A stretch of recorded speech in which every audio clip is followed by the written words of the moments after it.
Sekarang gilirannya mantan Wakil Presiden RI 2014-2019. Tapi sebelumnya saya kepikir satu pertanyaan untuk Pak Mahfud. Yaitu tentang tadi pengantar saya bahwa bangsa kita itu pada sejak 2014 itu seolah-olah terpecah antara yang 01, 02 terakhir, dan itu sampai hari ini masih membekas. Gimana prospek bangsa ini ke depan? Apakah kita bisa tetap untuk utuh sebagai negara kesatuan atau tidak? Ya begini Bang Karni, tahun 2014 itu terpecah antara calon Pak Prabowo dan Pak Jokowi Yusuf Kalla, Prabowo Hatta Rajasa. Itu terpecah. Tapi terpecahnya saat itu tidak pakai politik sara. Itu pendekatan program saja. Kalau saya melihat Pak Jokowi itu pendekatannya populis, langsung ke rakyat bawah. Ke rakyat kecil, ke gorong-gorong kemana. Kalau Pak Prabowo itu pendekatannya strukturalis. Dia mau memperbaiki sistem ini. Dan itu memang pendekatannya begitu. Dan yang menang Pak Jokowi, ya sudah gitu. Tapi tahun 2019 yang didahului dengan pemilihan gubernur, pilgub, itu memang lalu politik identitas yang muncul. Politik keagamaan yang sebenarnya sih tidak ada yang lebih benar antara yang satu yang lain. Itu hanya jualan aja sebenarnya. Sehingga bagi saya sebenarnya tidak ada sebenarnya yang punya dasar untuk menyatakan diri paling benar membawa nama agama gitu.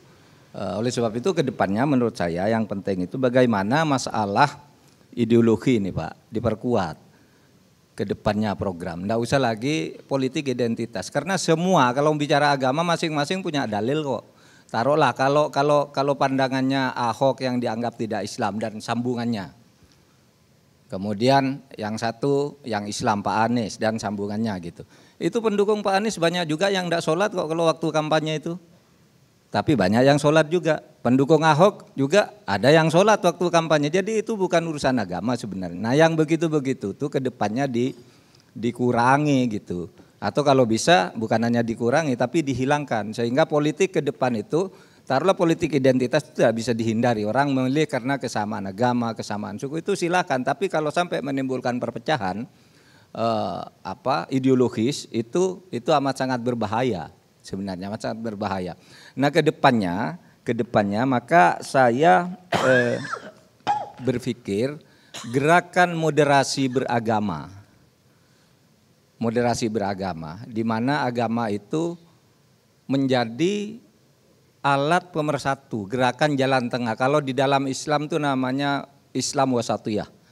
Islam yang di tengah, tidak ekstrim ke kanan, tidak ekstrim ke kiri, tapi inklusif. Menerima perbedaan itu sebagai keniscayaan dan tidak menganggap orang lain yang berbeda itu sebagai musuh.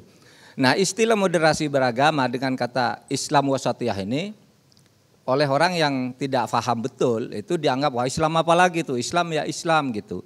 Di mana ada kata Islam wasatiyah di dalam agama Islam kan gitu. Ya sama aja dengan orang mengatakan Islam rahmatan lil alamin itu di mana dalilnya? Tidak ada dalil Islam rahmatan lil alamin. Sama tidak ada dalil Islam wasatiyah. Sama tidak ada dalil Islam kafah itu di mana? Tidak ada.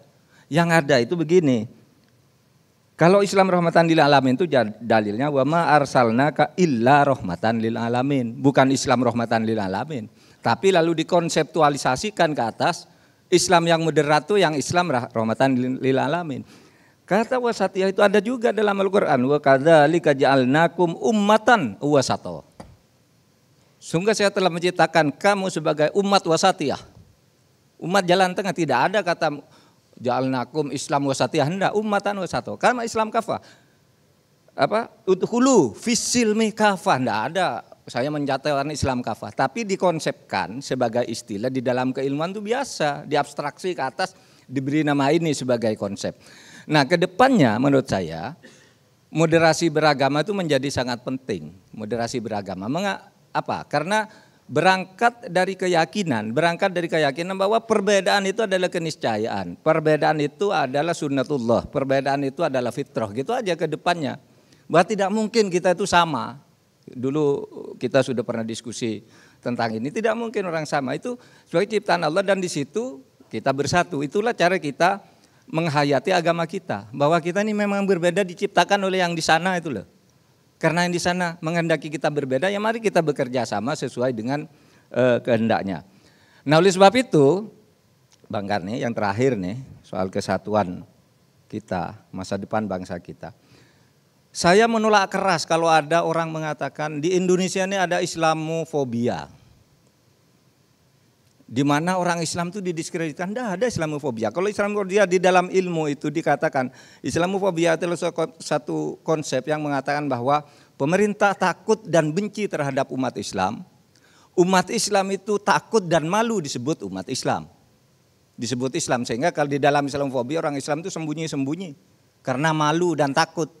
Sementara pemerintahnya selalu mengincet. Nah di Indonesia sekarang tidak ada itu. Pemerintah tidak punya program anti-Islam. Sama sejak dulu pemerintahnya ya sholat, ya rajin sholat biasa. Tidak malu juga dan tidak takut. Rakyatnya juga biasa. Sekarang itu umat Islam sudah masuk ke berbagai institusi pemerintahan melalui kontestasi yang wajar. Sehingga tidak benar, wow kalau Islam selalu didiskreditkan. Di mana? Sekarang pemimpinnya kita ya Islam. Sebagian terbesar masih Islam dan merasa tidak malu dan tidak takut mengaku Islam. Sholat di mana? Saya bukan karena ya. Misalnya begini, orang menganggap itu Pak Jokowi itu sekuler gitu. Enggak Islam loh. Terus terang saya menyaksikan sendiri, Pak Jokowi itu waktunya sholat pergi. Di pesawat ya masuk ke dalam sholat. Saya kemarin baru terbang, ada di KTT ASEAN. Waktu sedang ramai begini antar kepala negara itu, dia pamit sholat sebentar. Tidak merasa malu dan tidak merasa takut. Dan tidak membuat kebijakan anti Islam.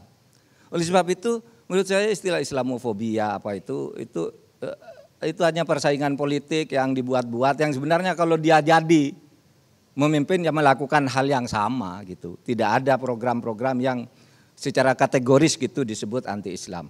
Nah oleh sebab itu kedepannya kita tidak usahlah membeda-bedakan. Pokoknya mari adu program saja. Seperti tadi, apakah pendekatannya misalnya mau menggunakan pendekatan Pak Prabowo dan Pak Jokowi.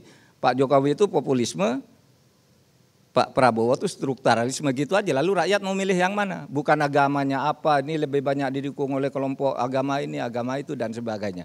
Saya kira kedepannya itu menjadi berbahaya kalau diterus-teruskan sehingga apa yang dikatakan oleh Pak Emil Salim 2045 Indonesia itu akan menjadi Indonesia emas itu akan tercapai kalau yang masalah-masalah begini ini dari sekarang diselesaikan secara pasti meskipun mungkin agak pelan. Itu aja dari saya. Terima kasih. Assalamualaikum warahmatullahi wabarakatuh.